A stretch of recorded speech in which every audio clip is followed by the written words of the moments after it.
Tuwing sasapit ang buwan ng Hulyo at Agosto, ay may isang biyayang lumalabas sa ilalim ng kagubatang ito. Wow! Tanawa! Hindi apa! Ito ay isang uri ng kabute na tinatawag namin sa salitang Bisaya na libgos. Umaga pa lang ay tinungo na namin ang mga lugar kung saan posibleng tumutubo ang mga libgos. So, may buntag. So natakaron sa Barangay Paco, Kidapawan City. So karon mga og libgos. So while gapangita mig libgos ganiha, ga tanaw mi ang mga suok-suok sa kuan kabagunan. Nami nakit-an diri nga kuan libgos. Daghan kaayo guys, lawa. Halos lahat ata ng mga residente dito ay sabik na makakuha ng nasabing kabute. Nagkasalubong nga kami ng aking tiyuhin. Galing rin siya sa paunguhan nito. So inani kalisod mag ngita og libgos. Kailangan pa nimo musuong aning mga bagnot. So wata kabalong na mga mananap ba, mga bitin. Ay launta. Kaning libgos, mutubo na gini siya diri sa kuan kanang bugnaw nga lugar gani. Kanang mga moist. Sinuong namin ang masukal na kagubatang ito upang magbakasakaling makakita pa kami ng libgos. So inani ka lisod mangita og libgos guys. Ha? Na? So na po tayo libgos. Ito na po si mama guys. Ha? Wow! Ah, may anong libgos sabi? May nani ang libgos guys so. Cool pa kayo. Nga ni do, makita ka nga ani. Naapagina diri sa kuan matabunan pagidna sa mga dahon-dahon, mga kabuni mo ang mga dakon. Tama. Lagi do. Dara o? Wow! No.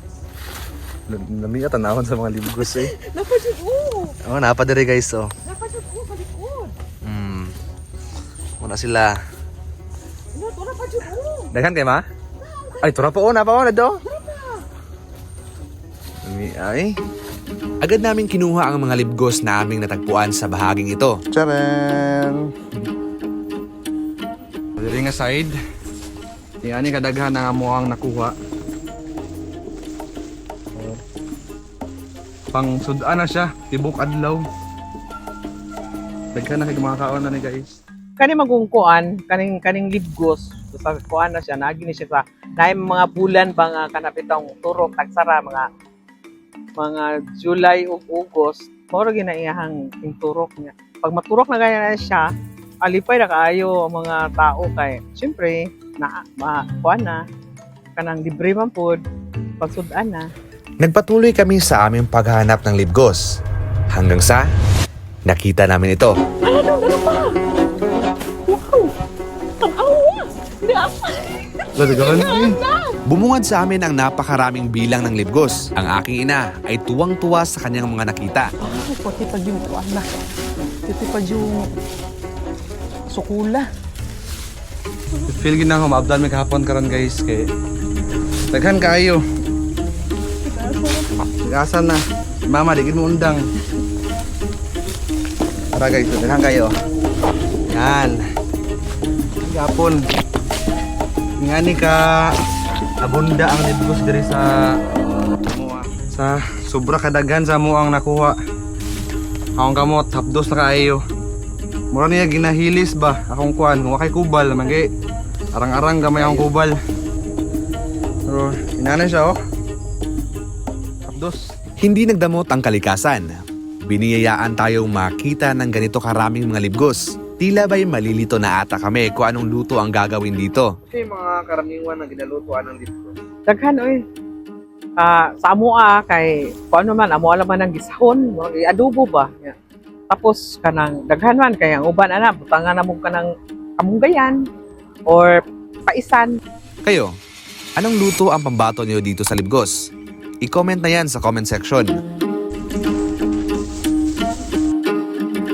Maraming salamat sa inyong panonood. Isang karangalan na kasama ko pa rin kayo sa huling bahagi ng video ito. Marami pa tayong magagandang lugar na pupuntahan. Ako si Kevin. Hanggang sa muli.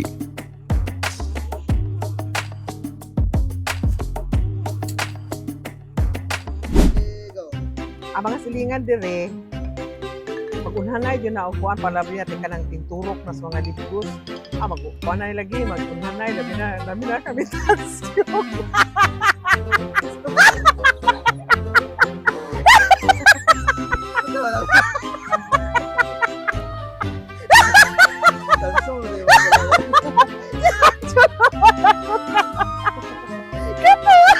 Good, basta kanap itong kuan na siya. Kuan na din sa bulan. Ano may nakatawa, no? Sinilang tinurok po mo. Ang pinambulan. Ay, Ang dami na!